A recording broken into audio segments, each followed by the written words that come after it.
Hello, good afternoon, and welcome to the Pulse here today. Now, coming up, Korle-Bu Teaching Hospital racks up another 2 million cedi in debt just 3 months after government settled a 4 million Ghana cedis debt accumulated by the facility, which led to a shutdown of the renal unit to outpatient last year. All the patients are on dialysis today. Every session that we have, we are under recovery in terms of the cost. So we are still building a debt. You see, what you need to do is multiply the number of sessions you've done by 400, and then that will give you the under recovery. That's the view. That is, I've been seeing the millions. I'm sure by now to be over 2 million. We'll hear from the chief executive of the hospital, Dr. Oware Ampoma, who says Parliament's delay in approving new fees and charges is putting the renal unit in a precarious situation. Also coming up, ministerial shake-up imminent as Parliament's leadership is on the brink of an overhaul. Who will rise and who will fall? Stay for details here on the Pulse. Also this afternoon, we bring you an exclusive interaction with former Minority Leader Haruna Iddrisu as we interrogate the policies and promises of flag bearer of the MPP, Dr. Bawumia. Now, Honorable Haruna Iddrisu has been a member of the economic management team before, so he has a lot of in-depth in that team. So we'll ask him all the questions that need to be asked a former member of that committee to help us understand what the role of that committee is. I am Samuel Kojo Brace, and it's always an honor to meet you here on The Pulse. The Pulse is brought to you by Global Communities Dignilu, affordable, safe sanitation for all, and it's live on DSTV channel 421 and GoTV channel 125, also around the world on myjoyonline.com. You can follow us on Facebook and on YouTube. Joy News. Now, grateful for joining us. Do stay with us. We'll be back with all.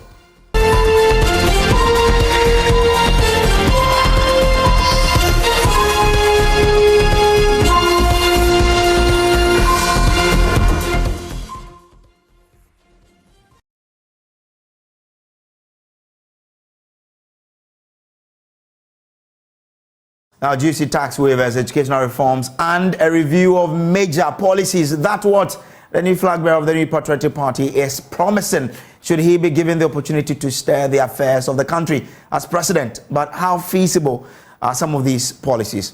We'll interrogate a few of them shortly. First, let's bring back excerpt of Dr. Bawumia's address.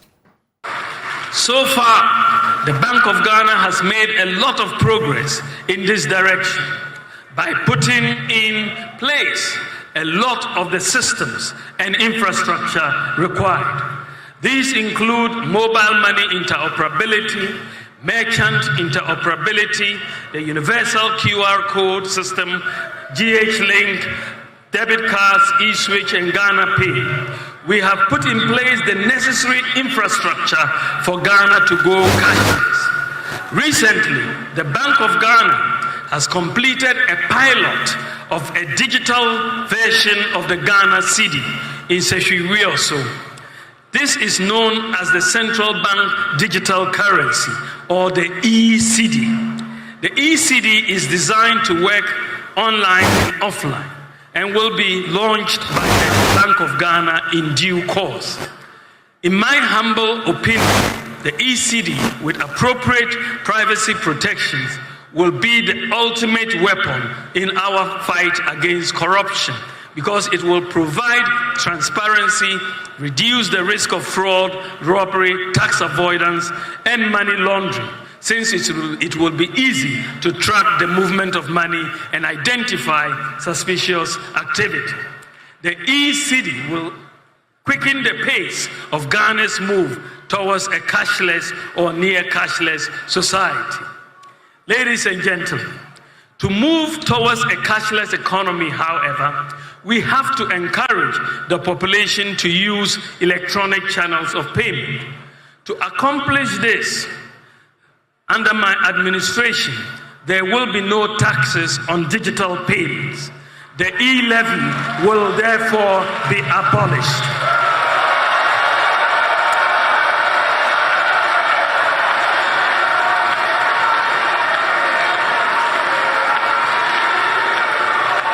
To start the new tax system on a clean slate, my government will provide a tax amnesty, that is a complete exemption from payment of taxes for a specified period and waiving the interest and penalties up to a certain year to individuals and businesses for failures to file taxes in previous years, so that everybody will start afresh.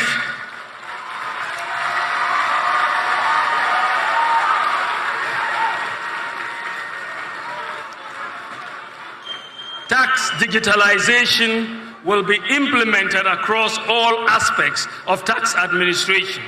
Everyone will be required to file a very simple tax return electronically through their mobile phone or computer. There will be no manual or paper filing of taxes under my administration. Ladies and gentlemen, as Vice President, I am like a driver's mate. But by the grace of God, if you make me the president, I will be in the driver's seat with constitutional...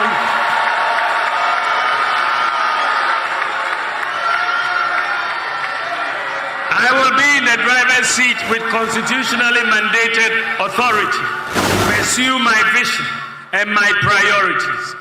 So what do I want to do in terms of vision and priorities and policies if you give me the opportunity, by the grace of God, to become President of the Republic of Ghana? Ladies and gentlemen, in this regard, I have been engaged in a lot of consultation and doing a lot of thinking in the last few months about the lessons of the last 7 years, as well as my vision and priorities as I seek to become President of the Republic of Ghana. Clearly, the initial conditions that we inherited in 2017 are not the same as will be in 2025. Therefore, my priorities will be different. We have done many good things, and I will be seeking to build upon them. My vision, ladies and gentlemen, is to create a tent big enough to accommodate all our people, to tap into the resourcefulness and talents of our people, irrespective of our different ethnic, political, and religious backgrounds, to channel our energies into building the kind of country that assures food, self-sufficient, safe, prosperous, and a dignified future for all Ghanaians.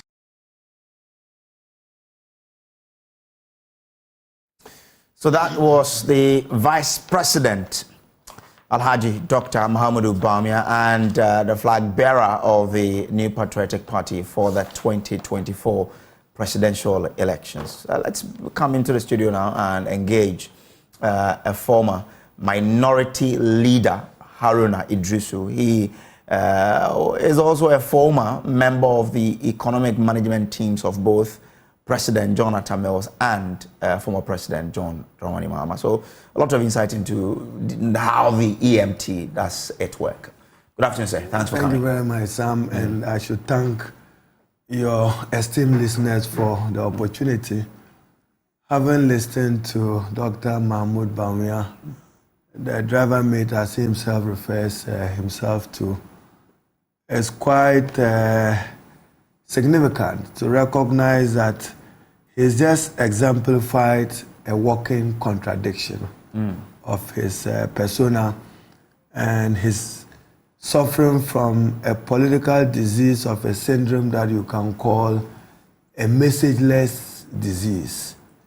And how so? What do you mean? Because for what he read, he's struggling to have a message, because he wants in one breath to take credit for some little successes of the Nanado MPP government, and in another breath walk away from its seeming failures. So he was at best a manufacturer of incongruities, both political and economic policy incongruities. Now, if you take and do a deeper content analysis of his presentation. Now, before we get to the content, yes. You've been an EMT member before. Yes. How does the EMT work? In our time, it was chaired by Excellency John Dramani Mahama, that was the Mills era, as chairman of economic management team. I was privileged to join it by virtue of being Minister for Trade and Industry. Naturally, you became a member of the economic management team, where issues are isolated from cabinet for further consideration and for advice of cabinet. But leadership is provided by the chair of the committee. I'll use just one example to show the difference between Excellency John Dramani Mahama and Dr. Mahmoud Bawumia. And if you allowed my narrative to flow, I think that Dr. Mahmoud Bawumia also just failed to accept responsibility, which is one of the core requirements of a good leader. I'm responsible. I take full responsibility that this is not what we envisage to build. A stable country, stable economy. The economy is evidently in a mess. So take some responsibility for it. And when I say incongruities, I just give you an example where Bawumia strongly states that Ghana's gold reserves will be owned 100% by the state and the republic. A contradiction in terms. Read Article 2576 of the Constitution. It reads, and I quote, every mineral in its natural state in, under or upon any land in Ghana, rivers, streams, water courses throughout Ghana, the exclusive economic zone and any area covered by the territorial sea or continental shelf is the property of the Republic of Ghana. So what message has he delivered? So our gold reserves are already the property of the government of Ghana, vested in the president that is assisting to lead this country and to supervise for optimal use of it. Now, if you say that our gold, he meant the exploration. No. You would go in because Ghana doesn't have the capacity. Work without money. You need money in order to explore. So you look for private partnership. In any case, in the same constitution, he is seeking to do nationalization. Those you have already given contracts to mine gold, are you going to seize their contracts? When you say you are going to have 100% ownership, that is scary for foreign investors. That is scary for the attraction of foreign direct investment. That is scary for a government which must be seen producing an enabling environment to attract foreign direct investment into this country.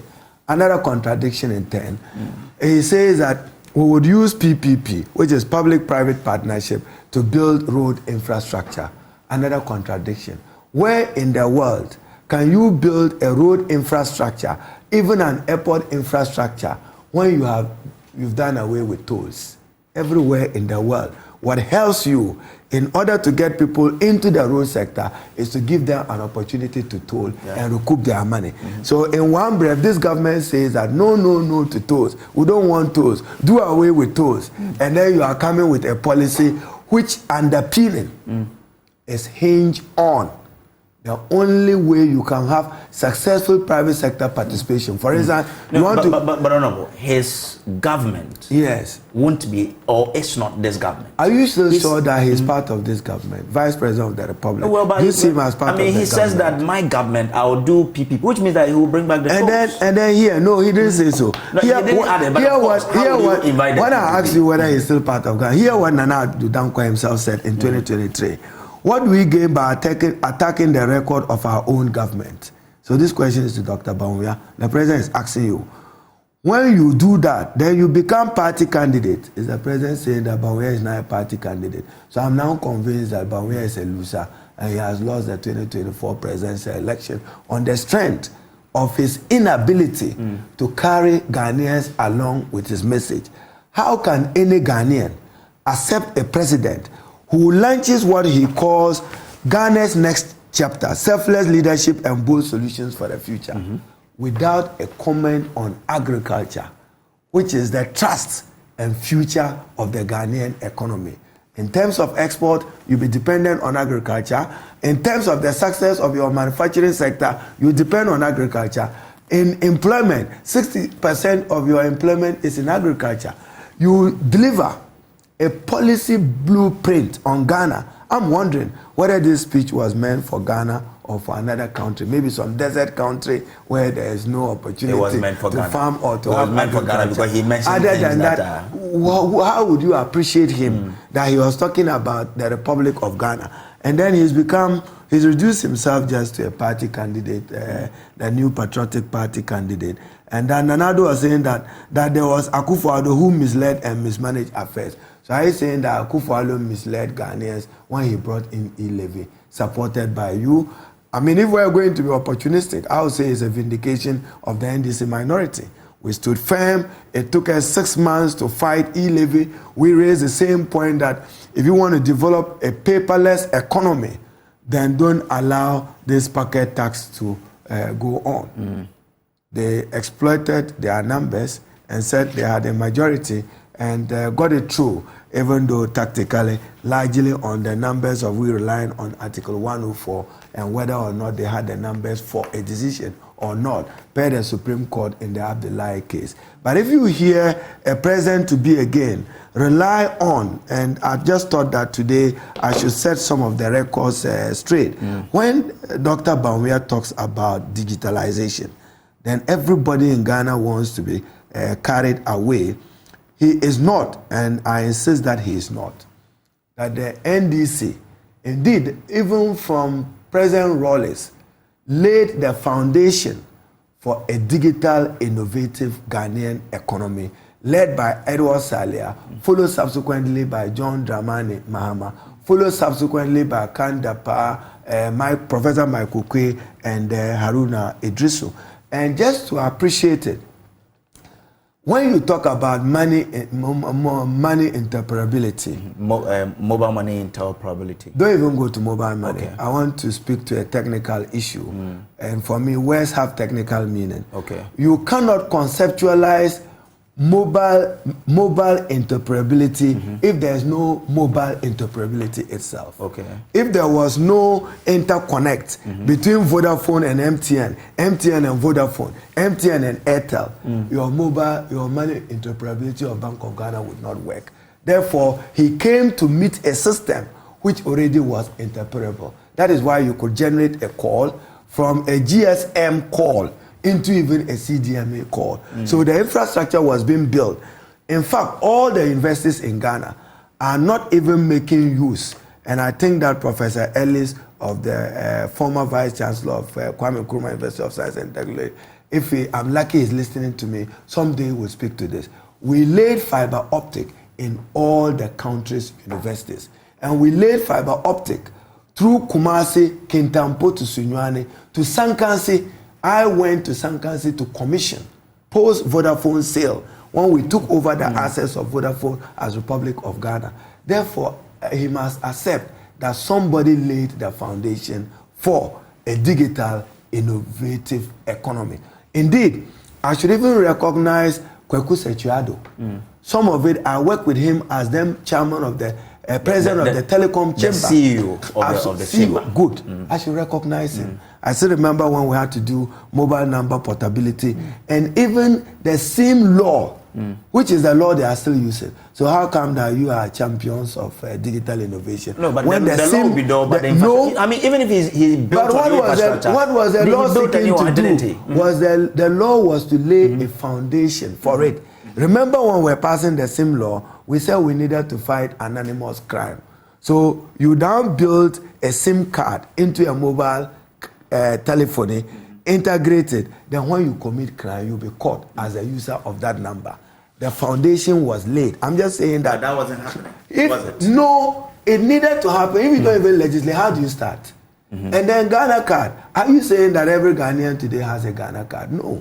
We have always said, let the Ghana card be a public good and let it be increasingly available and increasingly accessible to every Ghanaian. So even this argument of Electoral Commission that it must be the sole reference, nobody will fight it or be against it if every Ghanaian has a Ghana card. But it is not when a section of the population is still without it and you insist that it must be the sole and automatic. But the Vice President never created the impression that every Ghanaian has it. He gave numbers. He said digital innovation.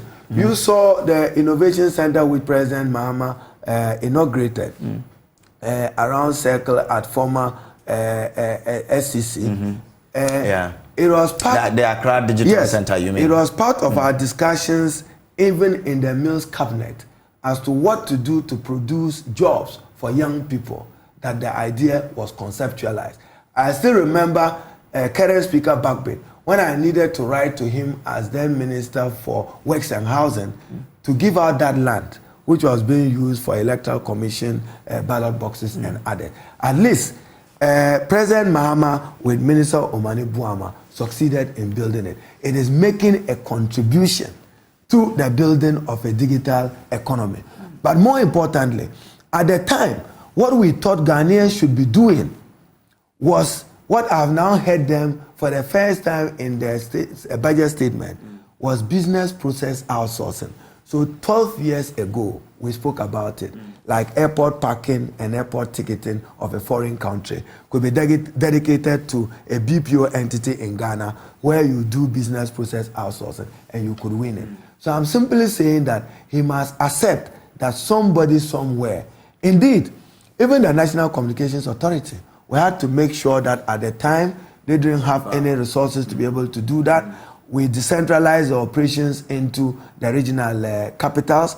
We deployed fiber, and we even expanded the Ghana Investment Electronic Communication Fund, GIFEC, to go into schools and communities beyond the last mile. But you also give him the benefit of what he's been able to do on that infrastructure that you're talking about. So he can build on that, and government is continuing. So you started, and he's built something. He has never acknowledged that somebody somewhere did something that he must benefit from. But Sam, can you imagine that a blueprint of somebody seeking to lead Ghana is without a comment on agriculture?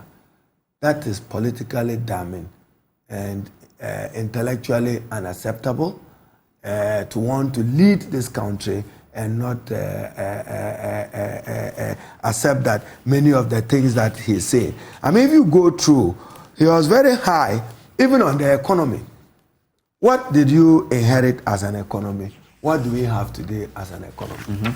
Now, today, he proudly can say that they have brought down inflation from 54 to 23%. Who took it to 54%? Somebody must accept responsibility that he took it to 54%. Now, he says that we should celebrate Bank of Ghana. Celebrate Bank of Ghana for what? At least the Bank of Ghana is taking some major innovative decision as a central bank of Ghana. But the central bank have also been in breach. Indeed, if you read the recent IMF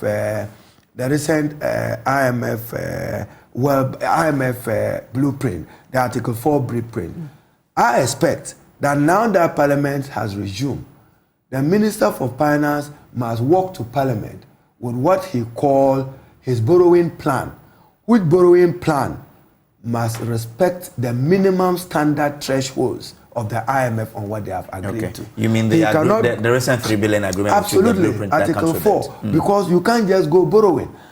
I have argued strongly on the floor of Parliament that Ghana needs to cap our borrowing and have what we call a debt break, like the Germans have. We should not borrow beyond 65-70% of GDP. And that let it be a rule of thumb for all other political administrations. We are not there. Today, debt to GDP is hovering. It even went over 98%. Can you imagine that? And then years ago, Dr. Bawumia, the trotro mate, the trotro driver of the president, said that 120 billion was colossal as national debt. Today, the national debt has exceeded 400 billion, not 120 billion.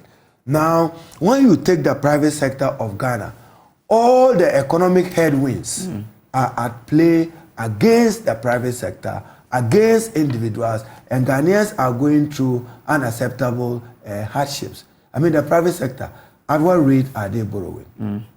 The interest regime is still unacceptable, inflation unacceptable, depreciation of the cedi unacceptable. But inflation has come down a bit. From 54 to 23. Who took it to 54? When you said that 16% was unacceptable. But where it is now is quite better than where it was about a year ago. And it is not better than John Mahama left it in 2016 and January 2017. Compare the note.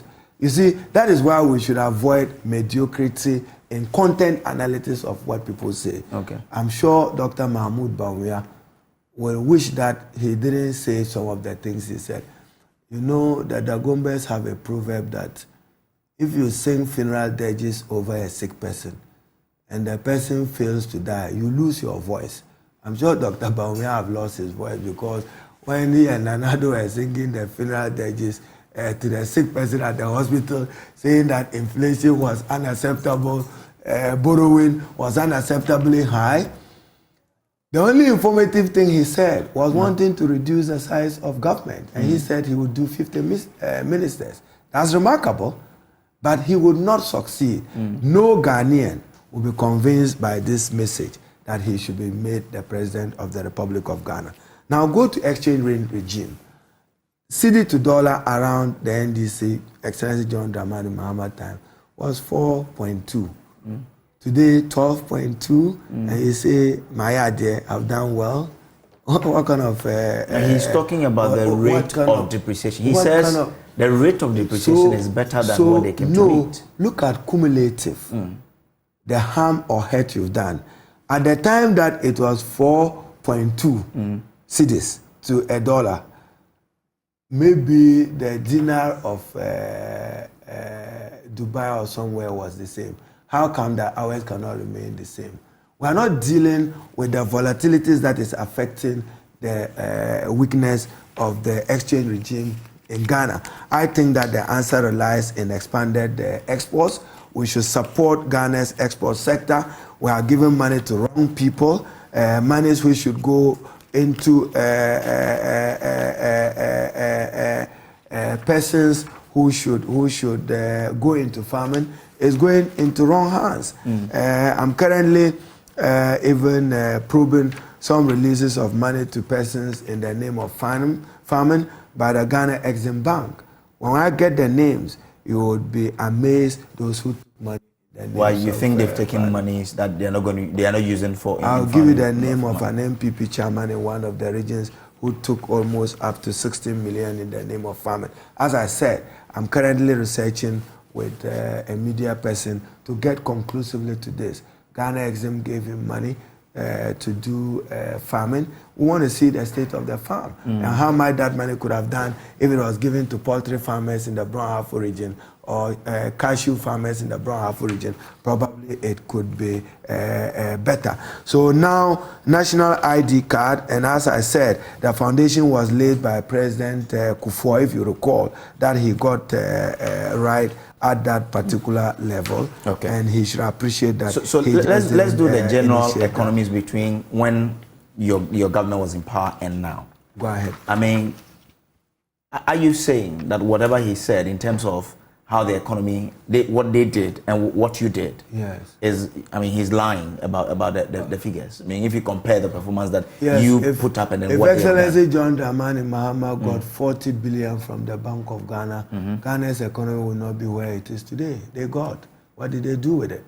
The Bank of Ghana had to cancel, as you read yourself, almost close to $1 billion US, several billion Ghana cedis.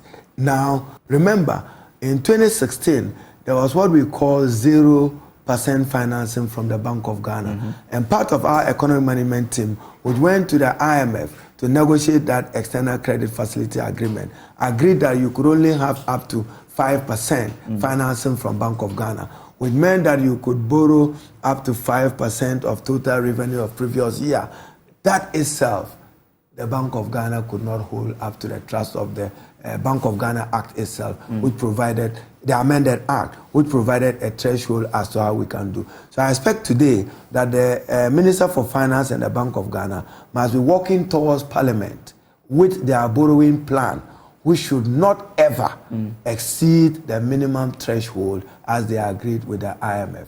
They would have to limit borrowing. We may not be able to borrow. In fact, the signal and warning is that they cannot go commercial. They can't do commercial borrowing. They have to rely on concessionary borrowing. I'm afraid that they may not be able to have early conclusive agreement with another aspect of the external creditors referred to as bondholders, who are saying that we want comparable treatment. You've done domestic debt bond exchange, which you describe as a success. You've done exchange with bilateral, multilateral creditors, which you can describe as near success. But there is a major one outstanding, Eurobond holders.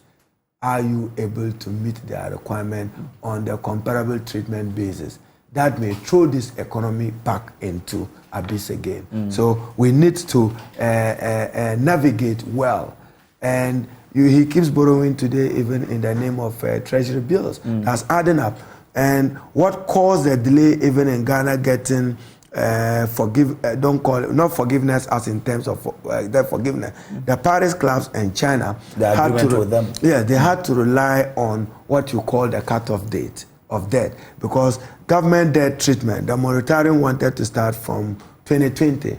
They insisted that no, beyond 2020, you've borrowed up to 2023. So bring it to 2022.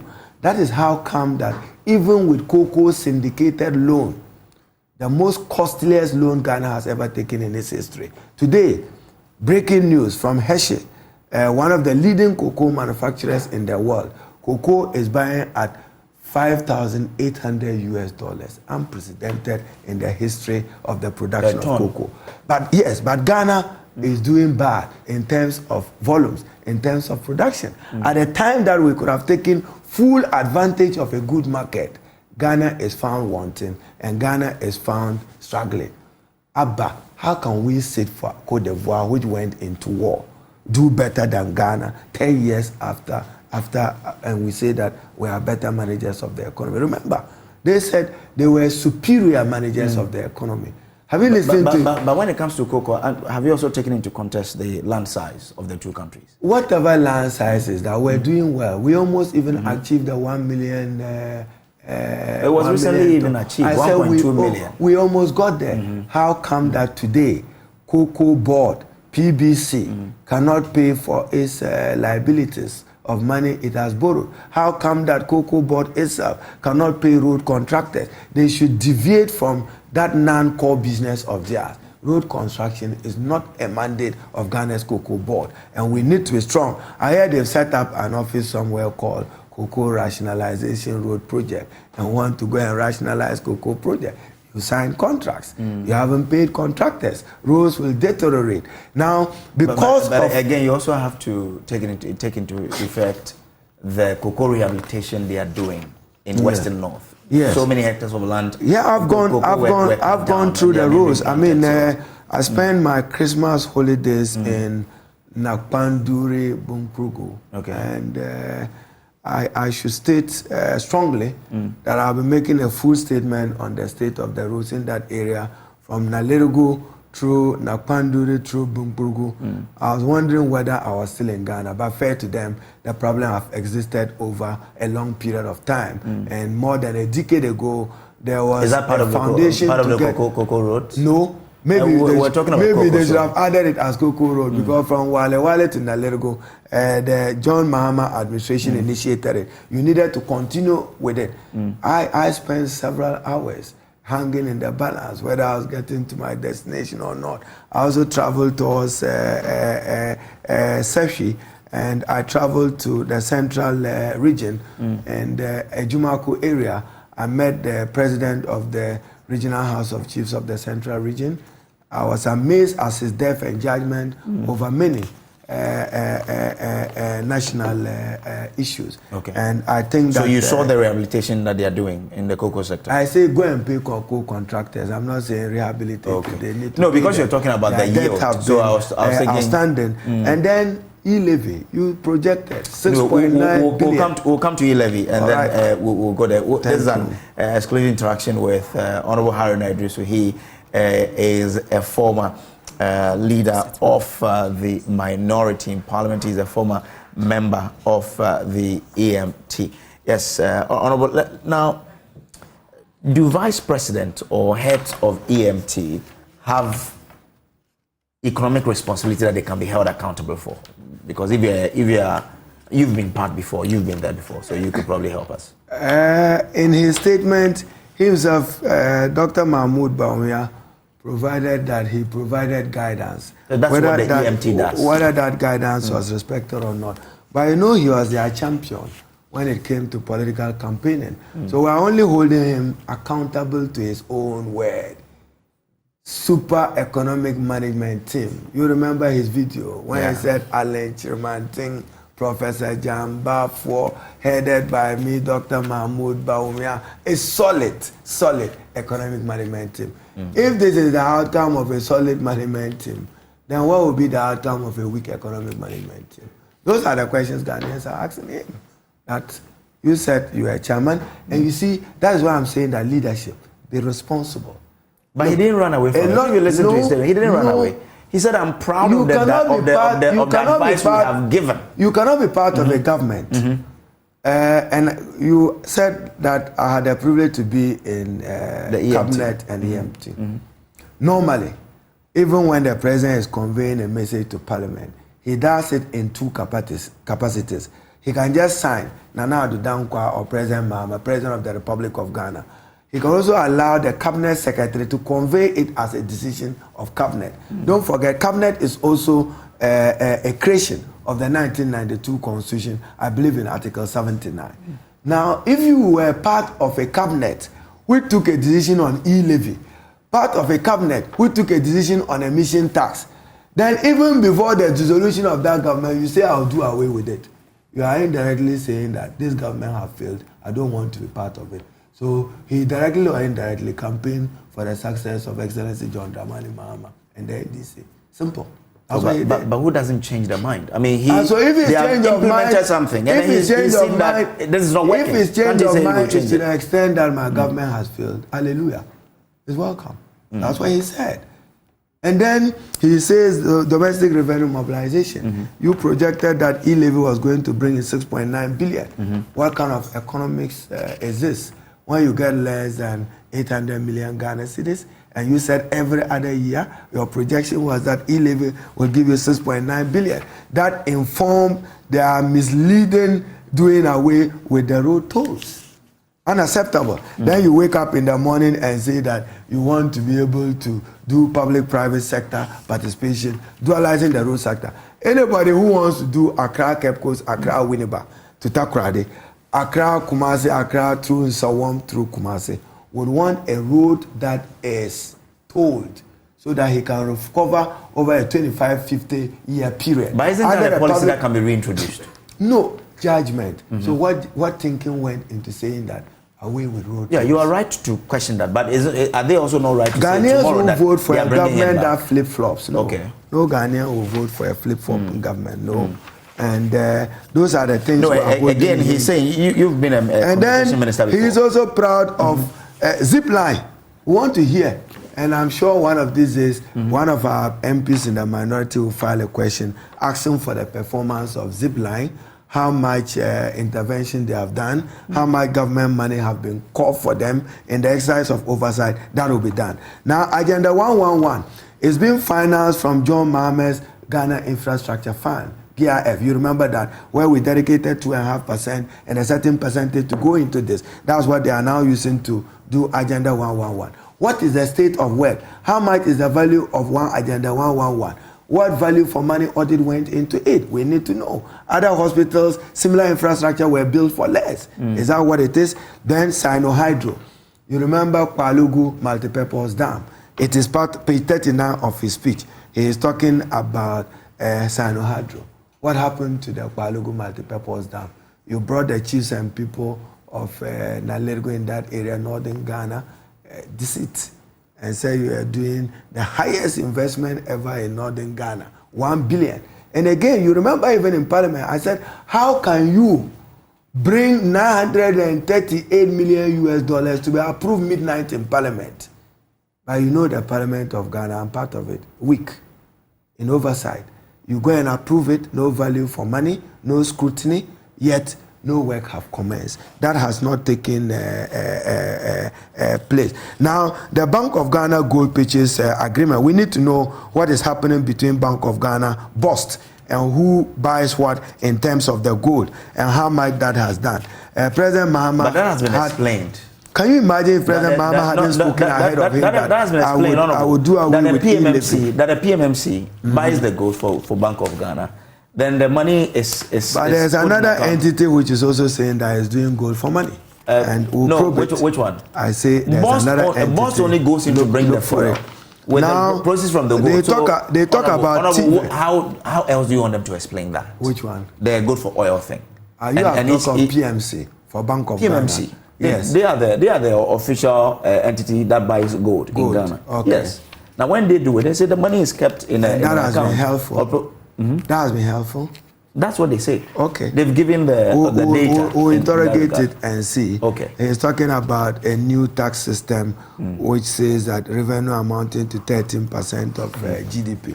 We had this in 2017, 2018, 2019. Nothing has changed. He's talking about flat rates. Now, is that not what the businesses are value added tax? Have you heard the businesses speak? Guta and Co are happy about this, the tax regime that he's talking about. They accept it. They say this is good. Must be happy today with the kind of punitive taxes they are going through under their hands. You see, this futuristic we are talking about now, nothing prevents Dr. Bawumia and the Nana Addo government to say that all these legislations, they are giving them a sunset and they will come to an end at the end of June. And then businesses and individuals can enjoy the relief. Can you imagine them today even increasing VAT that they said was morally unacceptable? You remember that? And you think that they must have the moral high to say that they can rule Ghana? What is the President Excellency John Dramani Mahama has promised when he met MPs in December that he would establish a digital innovation fund which will look at small businesses, fintech businesses, and create a new world of work for millennials, Ghanaian young people who are into IT and have dedicated that as their new adults. They are work every day, scrolling. I'm sure your son may be part of who has the final say when it comes to, the way an economy is run? Is it a vice president or the president? The president and cabinet. The president and his cabinet, which includes a vice president. Read Article 79, in addition to all other things. That he says that he appoints ministers of state. If the president wanted us to blame him alone, he shouldn't have formed a government with ministers. Okay. Then today we'll hold himself responsible. But he has ministers, he has a vice president, and he says he's a super economic star. So let them take responsibility. And he says what he's going to do with mining. He wants to increase gold reserves to 100%. It is already so in under Article 2576 of the 1992 Constitution. So I just thought that he came in campaigning for the NDC, and I'm now convinced beyond shadow of that. President Mahama but he brought a lot of. Make him a he loser. Spoke about his vision for the country, Honorable. Now, his vision, he says, a mindset of possibilities, and he's going to ensure that, to achieve that, we have a curriculum that will look at how you develop the mindset of the people. When I leave here, I'll share a video with you, page 64, paragraph 158. I spoke to this matter in Nakpandure when I spoke about the amendment to Article 87 of the 1992 Constitution. What does it Even in Yendi, before he spoke, when I was speaking to President Mahama leading major administrative and constitutional review reforms. He said so. So nothing new. And we need to bring closure to this matter of DCs being elected and Metropolitan Chief Executives being elected. Maybe today I should take you through some interesting dimension of it. Ghanaians have never heard this. I hear them saying that the NDC just oppose it. You know, when President Nana Addo Dankwa, when it comes to the election of the MMDs, yeah, I'll just read something to you. Article 243, and maybe you come to that other question you want me to answer. So if you look at 243, page 151 of the Constitution, it reads, there shall be a district chief executive for every district who shall be appointed by the president. So when President Nana Addo Dankwa wanted to amend this in the Constitution, he amended 243(1) and then forgot to talk about 248. So what does the 248 say? So you could not holistically amend only that one. So what does the 248 say? Subject to the a candidate seeking election to the District Assembly or any local government unit shall present himself to the electorate as an individual. So this time you are now changing it. He was no longer going to be an individual, but he would be on a party ticket. So if you were amending 243, you needed to amend 248. But even more importantly, you needed to amend 2433. He has spoken about appointment, but he was silent on removal. How do you remove him? If he is elected, the president cannot remove him. But if you were doing a holistic constitutional amendment, the amendment which walked to us in Parliament lacked this other additional amendment. Is the reason we resisted it. So it was not going to be in what does the 3 say? The 3 says the office of the district chief executive shall become vacant if he's removed by the president. You can't elect him and the president will remove him. That's incongruous. You can't do that constitutionally. So I'm just saying that in principle, I think that we should work towards the elective principle. But will the person be elected on a party line or he will stand as an individual? Now you see corruption and monetization with election of MPs. Do you want to offload that into election of district chief executives and mayors? You are likely to reduce that to monetization, which currently is being financed by government of Ghana through the Electoral Commission. Now you throw that one to the money bags until we take some appropriate decisions. Okay, let's look at the taxes the tax regime he spoke about. He says, my administration will introduce a very simple, citizen and business-friendly flat tax regime, a flat tax of a percentage of income for individuals and SMEs, which constitute 98% of all businesses in Ghana, with appropriate exemption thresholds set to protect the poor. With a new tax regime, the tax returns should be able to be completed in minutes. We will also simplify a complicated corporate tax system and VAT regime. To start a new tax regime on a clean slate, my government will provide a tax amnesty, that is, a complete exemption from the payment of taxes for a specified period, and the waiving of interest and penalties up to a certain year of individuals and businesses for failures to file taxes in previous years, so that everyone will start afresh. Is this not encouraging for businesses to thrive in Ghana, to employ more people? Is it not the same Bawumia and Nanado who promised $1 million per constituency, who promised one district, one factory, who promised that they will grow the country economy double digit? You remember in 2016? So who would believe that? So I think part of this statement his statement is suffering from a policy credibility crisis. That's what Dr. Bawumia said.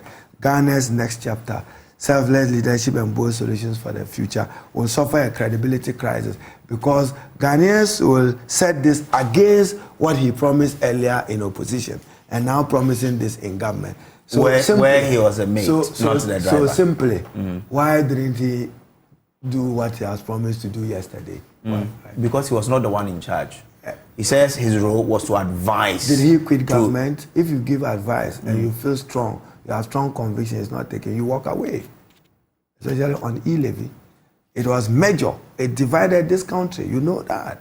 For 6 months, we held strong as a minority caucus in our opposition to it. So if you advise and your advice is ignored, you tell the person who is ignoring your advice that, okay, so they ignored him e-levy. Have they ignored him on emission tax too? And then what has he done?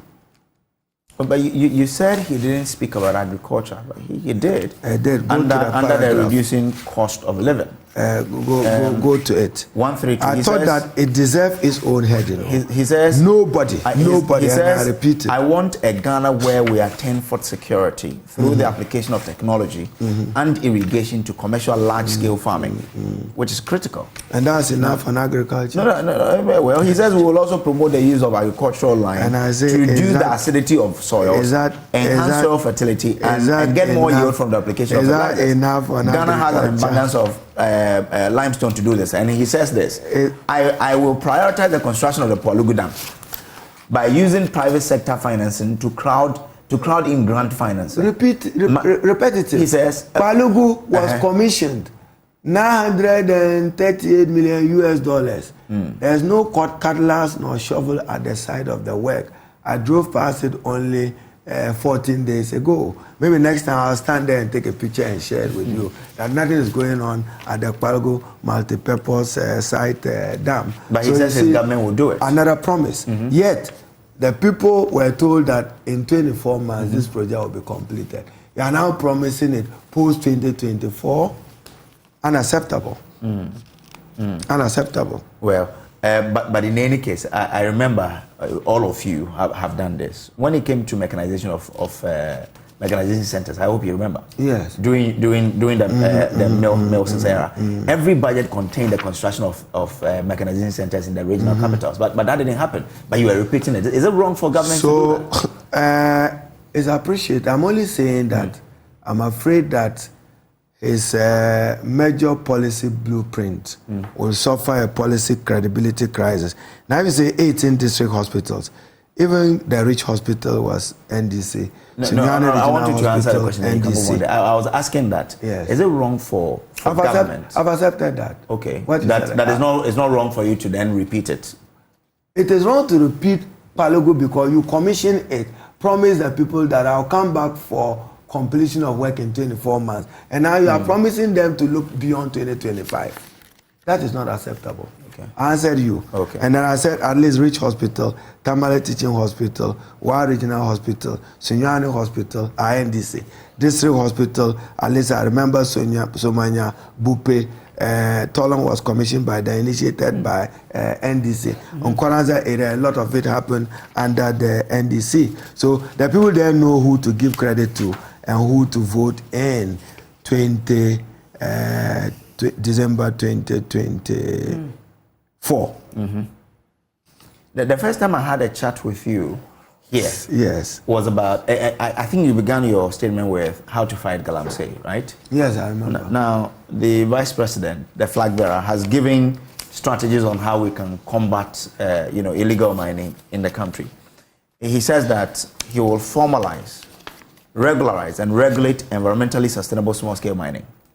About 1 million people are engaged in the small-scale mining, and their goal would be to help grow small-scale mining companies into large-scale companies with capacity building and assisting them to access financing to acquire equipment. We can create many millionaires in the small-scale mining industries if we support them.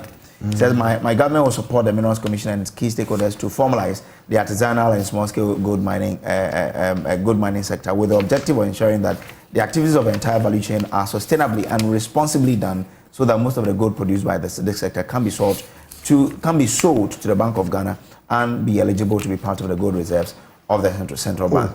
I'll be surprised that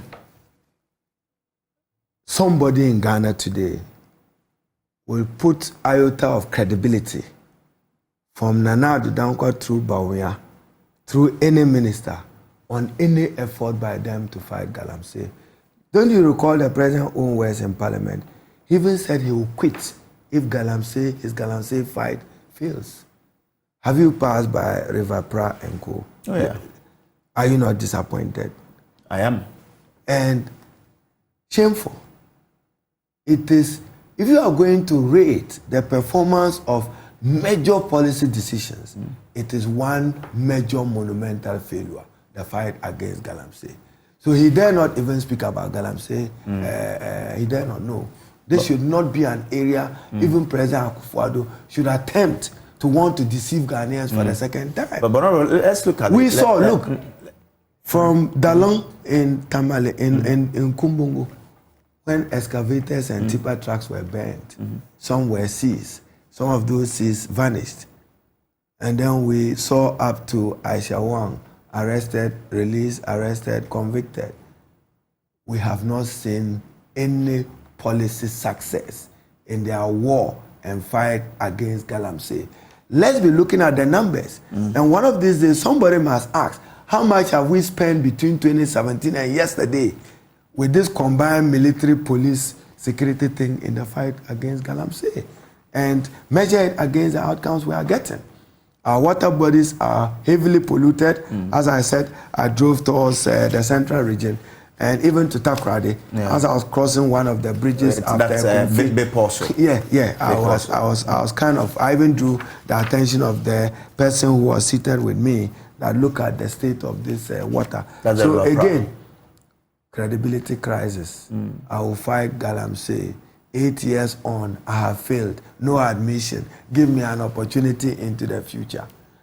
It is only MPP who says that for 7 years I failed to do this. Give me 1 year to do it. It's only the MPP that thinks that way.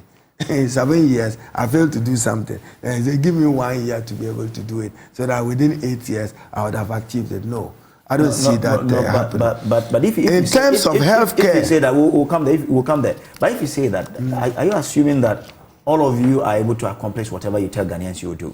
So if you couldn't do it in 7 years, you believe it that you do it in 1 year. But you also had 8 years. You couldn't do everything. That's why they voted us out. So they'll be voted out. And in terms of health infrastructure, the President Mahama. Let's do the economy, then we go to health. Honorable, from 2013 to 2016, the GDP growth rate in 2013 was 7.313%. In 2014, it was 2.89%. In 2015, it was 2.178%. In 2016, it was 3.448%. Now, if you compare it to that of the NPP in 2017, it was 8.143%. In 2016, it was 6.363%.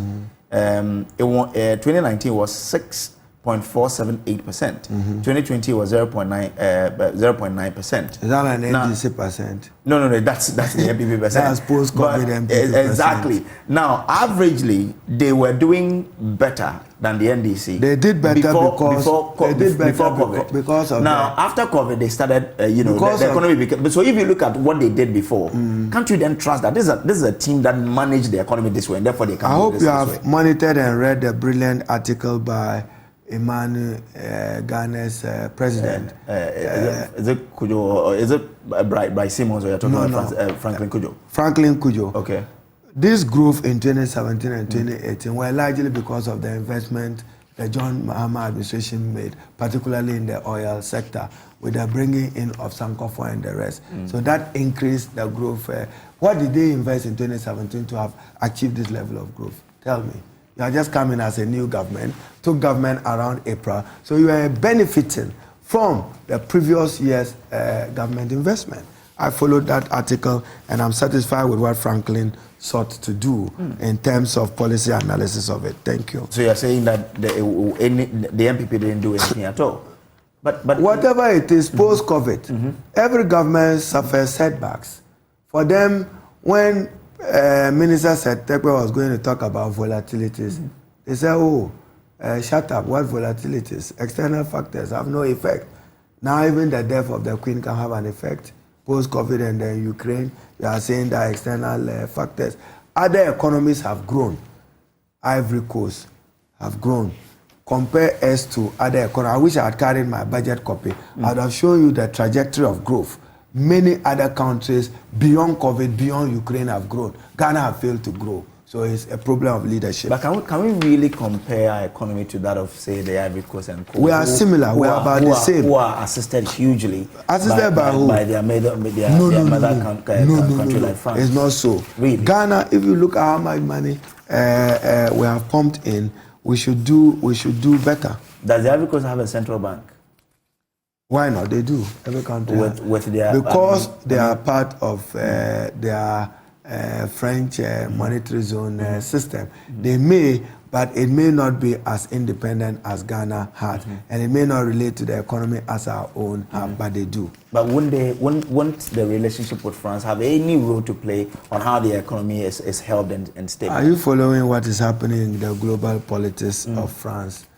France influence in Africa is being subjected to some major setbacks. That's 3 countries. And I think that I don't want to fray into diplomatic issues. This worrying development of Burkina, Mali, and the other country, even saying that they are shying away from being part of ECOWAS, is problematic, particularly in our quest to fight terrorism, extreme terrorism that is very close to our borders from those angles. So industrialization, 1D, 1F, $1 million, $1 per constituency, Zongo Development Fund. You see, at least one good thing, Dr. Bawumia was not high like President Akufo-Addo on bureaucracy. Zongo Development Belt Authority, Coastal Something Authority, this authority, what have they done? They are repeating the same thing that local authorities of these assemblies are doing. We could have saved the money for the country. So I think overall, the NDC looks good. President Mahama looks determined and set to be re-elected as president of Ghana. And I pray that he takes full advantage of the benefit of hindsight, having been in office, having been out of office, to combine that to do good to the people of Ghana and to work to stabilize the economy and improve the lots of Ghanaians. Okay. So we've gone through the pages and... you think the NDC looks good?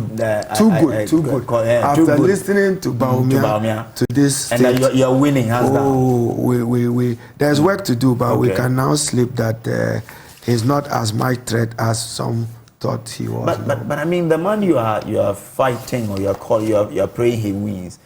There seems to be some tension between you and him. Why are you still... No. Dismiss it. There's never been. Dismiss it. There's never been. Really? Yes. But nobody knows. We saw and heard what happened. No. And I say nobody knows and understands the way I relate to my boss. Leave it there. There is nothing. No. Even as minister, I never had any difficulty having access to him as president, even today. So just dismiss it. But you see, I'm not one of those small boys who go parroting that I was here, I was there, I've been sent here, I've been sent. No, I'm above that.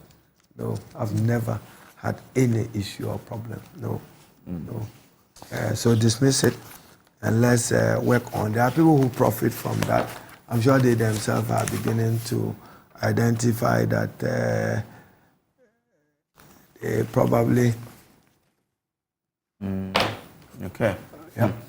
So you think that is, but again, we've heard that there's a reshuffle coming in. I mean, yours came last year when you were pushed off the perch as the minority leader, right?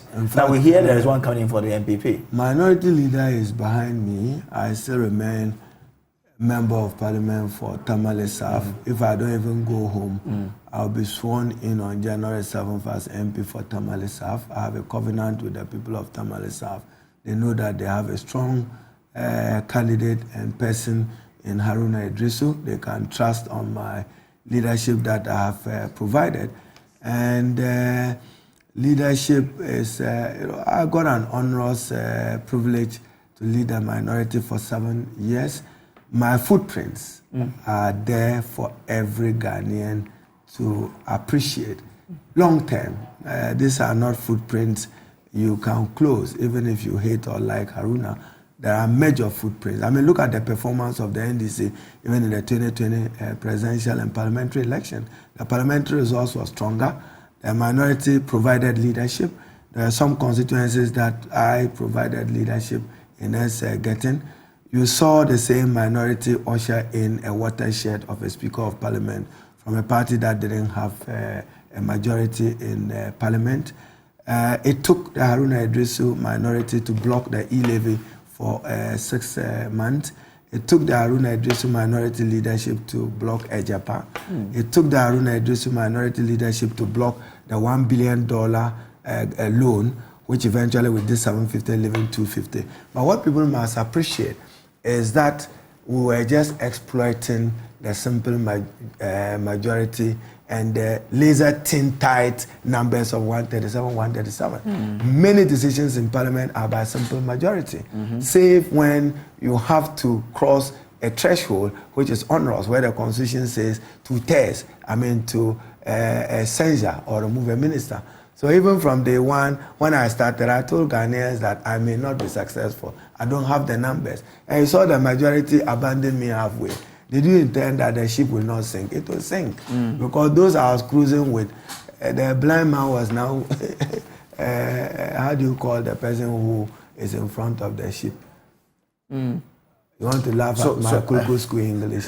So I mean, now that the majority is also contemplating search, I don't know what you've heard and what sort of advice you give. Look, Che Mensa Bonso, you must respect and admire him as leader.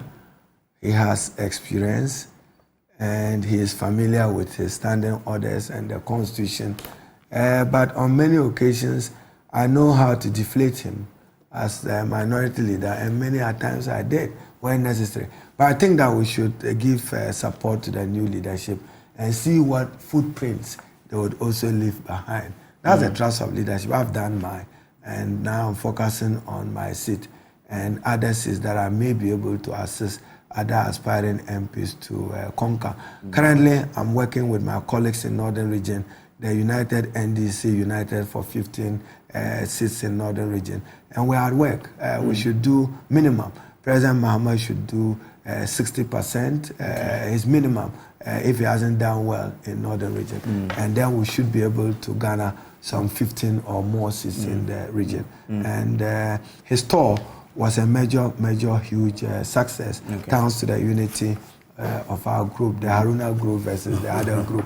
You are talking about working together. But have you heard about the ministerial reshuffle anyway? You should probably have eyes and ears in government.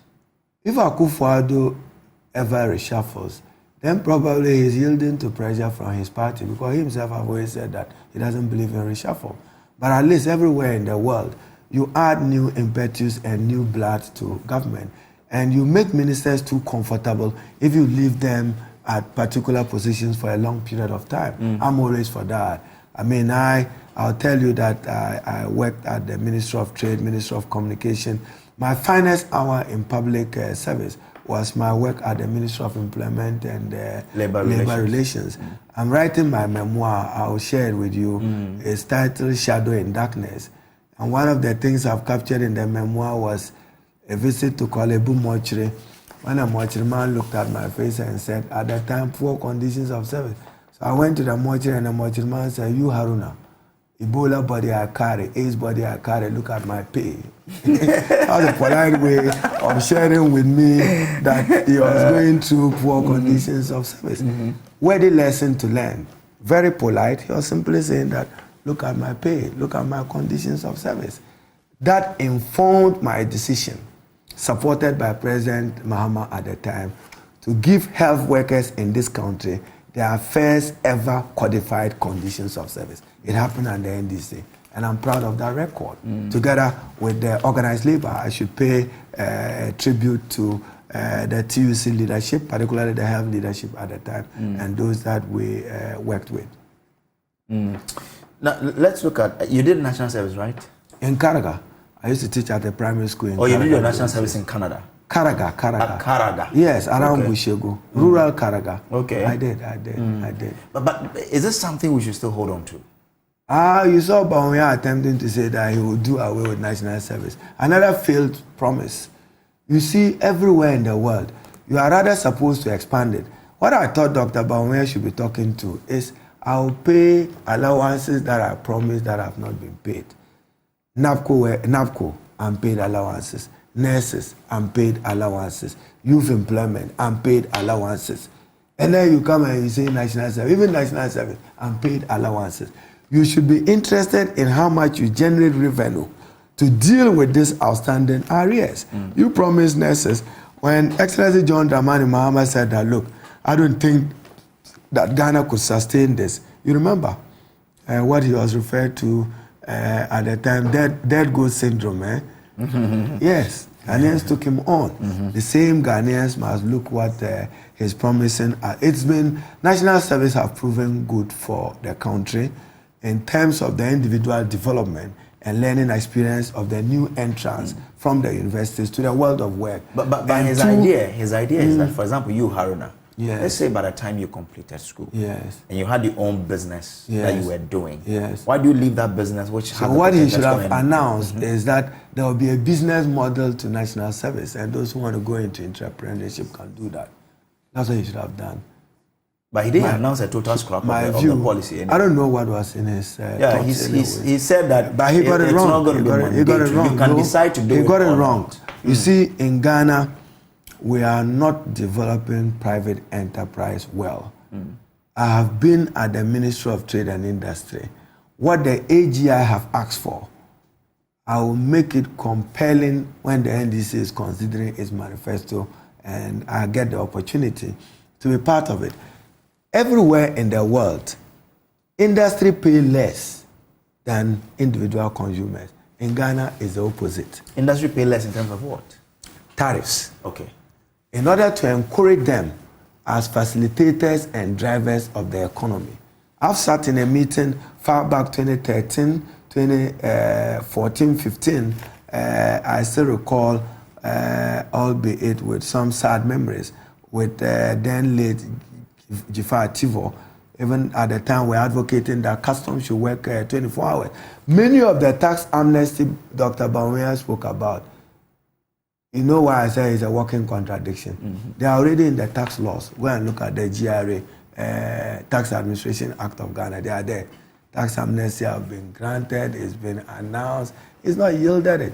If industry is not doing well, they can't pay taxes. You're not paying them promptly, they can't pay taxes. Mm-hmm. I mean, road contractors, save maybe this period up to December, a lot of it are still in huge arrears. Cocoa roads.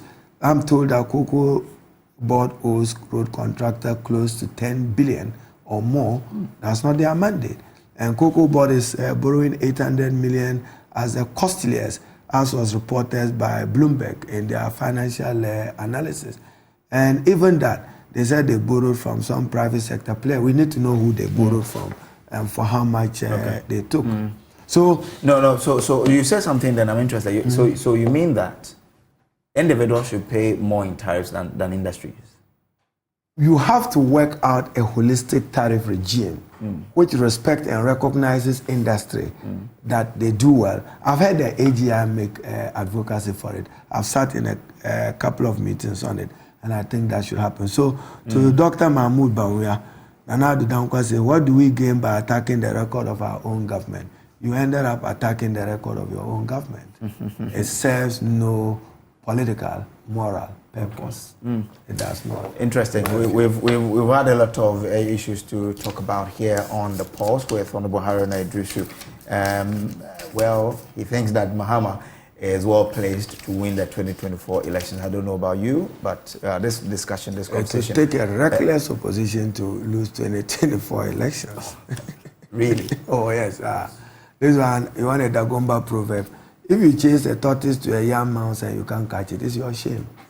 You chase a tortoise to a young mouse and you can't catch it. So MPP has been chased to a young mouse now. I let somebody catch the tortoise. Anyway, interesting. Well, so this is it. You're still watching the Pulse here on the Journey channel. We'll take a quick break. We'll be back with more. Please don't go away.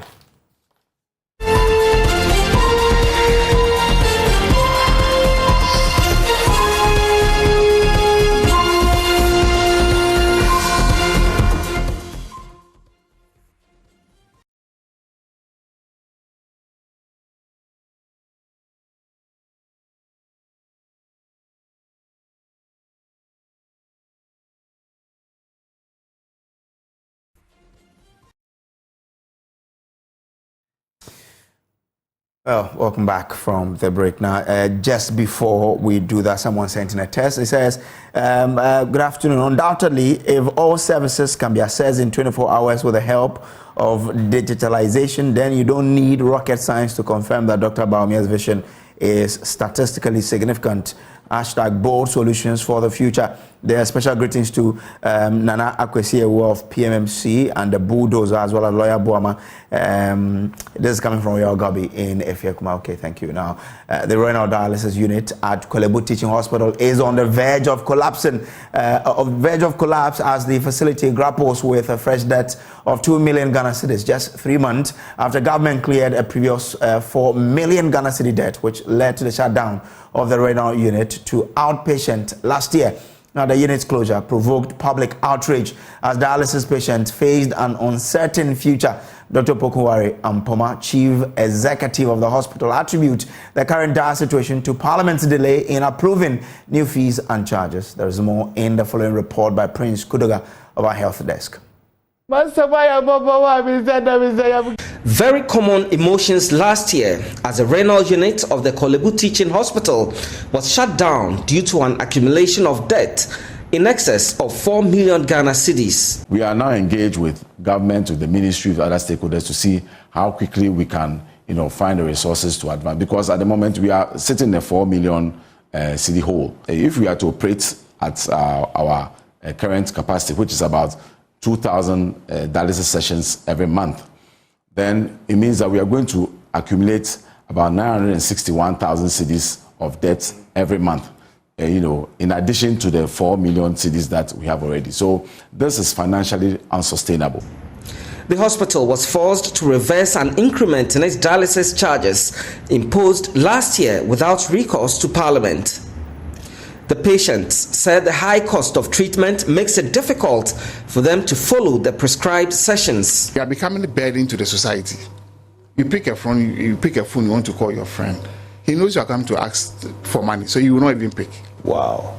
You pick a phone, maybe you want to even to say hello, maybe there's an information you are trying to ask him. He will not even answer it.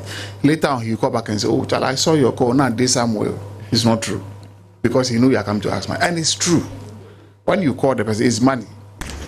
These prompted series of conversations, including Joy News' thought leadership event on the matter, where the presidential advisor on health promised the debts will be cleared. We are waiting for what they are supposed to bring and then to be worked on as quickly as possible. The money is supposed to be provided by the Ministry of Finance, isn't it? Yes. Okay. So Dr. Mpoma has to put everything that he is doing, that is being asked to do, as quickly as possible in place. If I were him, I would use 24 hours to put everything in place and present it. Yeah, so they will present it. You've already presented. And no, you're free to talk because this is direct. I've told him what to do. Yeah. And then quickly, I'm sure I know what normally such things are very dear to the heart of the authorities. And it will be done. That happened in November 2023, and in just 3 months, about half of that debt has been accumulated again. Chief Executive of the hospital says delays in approving new rates is seriously impacting its ability to continue providing dialysis treatment. We are grateful that the government has paid that 4 million cedis debt. But then what you should remember is that we were asked to reopen. Now, when we reopened the outpatient unit, you should know that the fees are still not being adjusted. So from,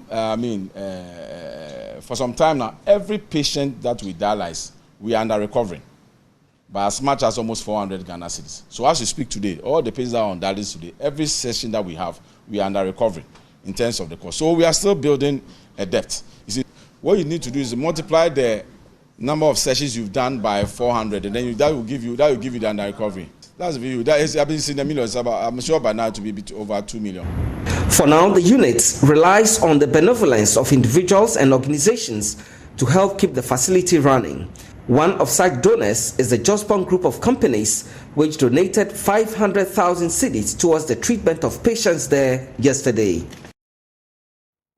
Well, joining us now for more on this is Bafo Kojo Ahenkra, President of the Renal Patient Association of Ghana. Bafo, I'm grateful for joining us. Now, what's the state of affairs at the renal unit as we speak? Bafo, if you can hear me, I want to find out from you, since you are a regular user of the facility and probably whatever is happening, you are in touch. I want to find out from you what the state of the facility is as we speak. Yeah, thank you very much. Can you hear me now? Yes, I can now. Yes, the unit is running. Since the reopening, the unit is running. We are coming, we are paying the 380 they asked us to pay. So far, so good. Since we came back, so far, so good. We are on course. Okay, but we're also told that there are accumulation of debt, in that space, and that they've accumulated about 2 million cedis. Doesn't that put some fear in you that possibly the center will be shut down again? Oh yeah, we knew this will come up. We knew, because when we started, and they gave us the breakdown, we knew this will come up. So for some of us, we've been following up.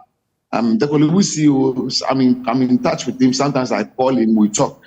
So we knew this will come up. But like he said, I think he brought a proposal that the government is supposed to subsidize some 900 for every month for us. I don't know how far they've done that.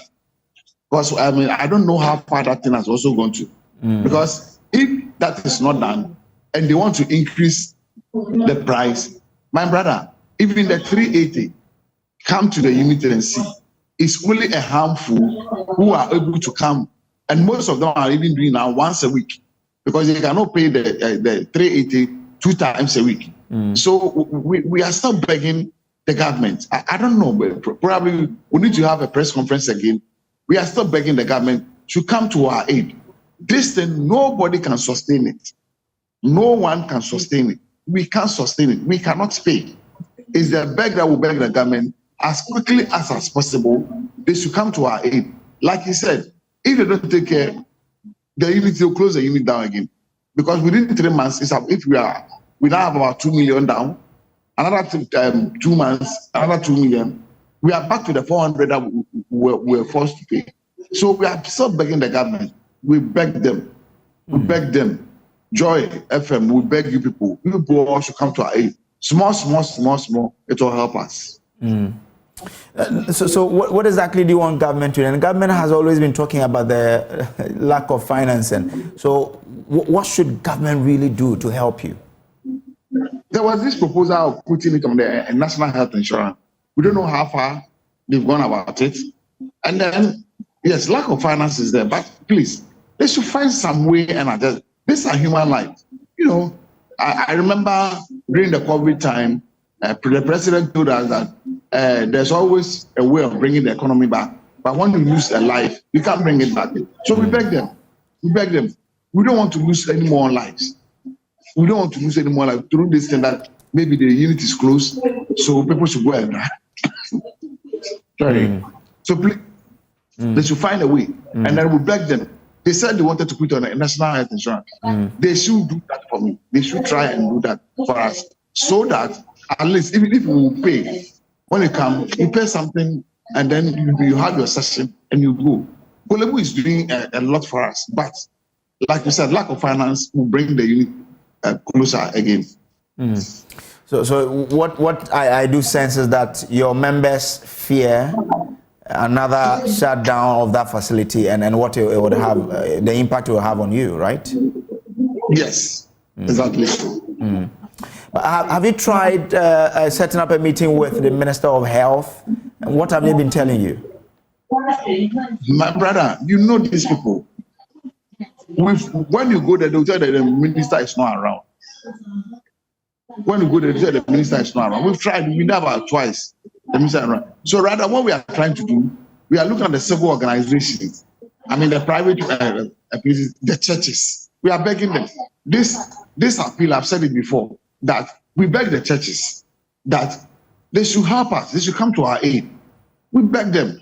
The Ajinasari, the Lighthouse, the Pentecost Church. We beg them, all of them, to come to our aid. If they all give us small, it will help. It will help. If not, like the government alone cannot do this, which we know. So we beg the civil organizations, the private companies, like Fair Sky alone, has been able to cater for us for 7 years. Fair Sky alone, 1%. So why do other people, the big churches, Action Chapel, Mensa, Otabel, all of them, they should come to our aid to save us. And most of the people do. That is why they attend churches. So that is why they attend churches. So please, we wish maybe you grant us, you give us some airtime. We'll come there and come and put our appeal to them. That we beg them.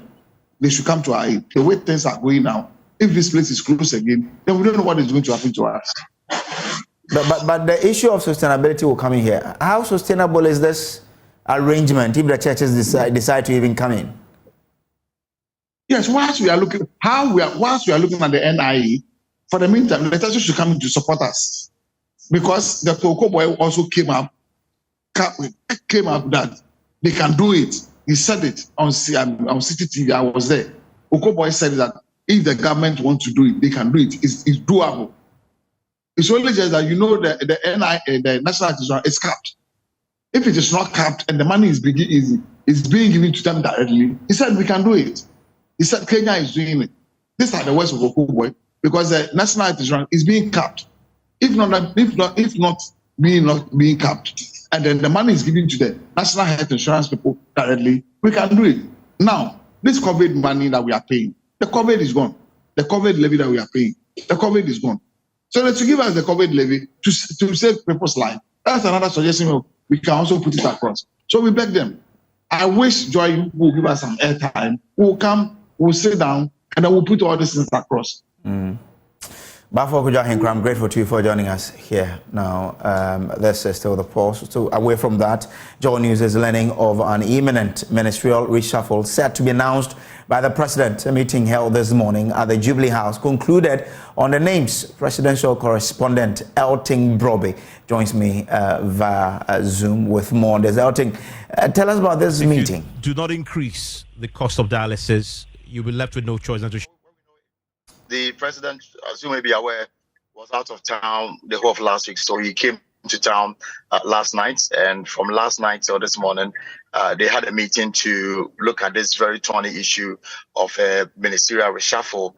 And what I can say for sure is that this morning we've been trying to get confirmation of that meeting. And around 11, and we're told that he had finished and they had firmed up on the names that would appear in the reshuffle, and it is up to the president to issue a statement to that effect. Now, when we probe further, we were told that by Sunday, that list will be out, and then clearly we'll see the posture of the government going into the 2024 elections.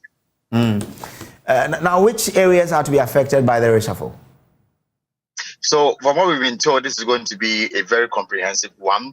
It is not just going to be the ministerial reshuffle, even though those who are holding ministerial position will be the most affected. And then beyond the ministers, there is also going to be some changes in the leadership of parliament. So we're going to have the majority leadership also experience some kind of a reshuffle. And then also the chief executive officers of state-owned enterprises will also see some changes in the. Now, the rationale behind all of this is that after the parliamentary primaries of the MPPs, some lost, some won. Some have decided they will no longer represent the party in parliament in 2025. So therefore, there's a need to do some kind of realignment. So, for example, in parliament, the majority leader, Osei Mensah Bonsu, is no longer going. This will be his last term in parliament. And the government feels that they need to put their best foot forward, get people who are still more committed to the cause. And that's how come Osei Mensah, for example, may no longer be the majority leader going forward after the reshuffle. We are being told that he is likely to succeed the Foreign Affairs Minister, Shirley Koboche, who's already indicated that he will contest the General Secretaryship of the Commonwealth Organization. And then, so that's what it is. So if Osei Mensah is moved, they will have to reshuffle the front bench of the majority. We are being told that Alexander Ofenyamakin may assume the role of majority leader in parliament, as to who will succeed him as deputy, and the whips that will be contained in a year to be released press statement from the presidency. Now, because the indication is that this reshuffle, the announcement will come on Sunday, I can tell you for sure there's already intense jostling at the office of the president, at the office of the vice president, because when we profiled, we're told that this is a Bawumia inspired cabinet reshuffle. Okay. So the people we are going to see going into Monday are people, the vice president, who is a leader, who is now the flag bearer of the MPP, finds reflection to work with going into 2024. The rules minister, for example, we are told, because of some health reasons, has indicated that he will no longer be able to hold himself in such position. And we are told that the road ministry was offered to Kwabena Japan, but sources very close to him said that he rejected it, saying that it is too late in the day in the administration of the MPP for him to accept such a position. And we are told that Asenso Watu, who is the Minister for Works and Housing, is being tipped to replace the roads minister. For example, the local government minister, Dan Okuboche, information that is likely to be named as a campaign manager for the Bawumia 2024 campaign.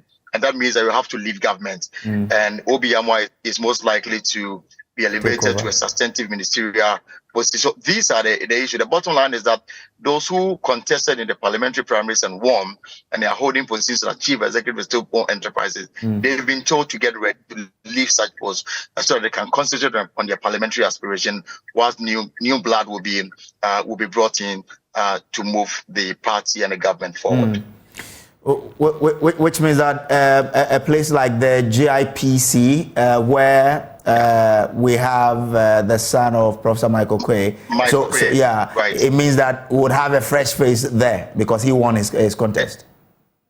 It is very possible that he will have to make way for somebody else to take over so that he can fully concentrate on his parliamentary ambitions. It's unclear whether the communication director of the presidency will also be affected by this. But what is clear is that government says that they still have some months to go.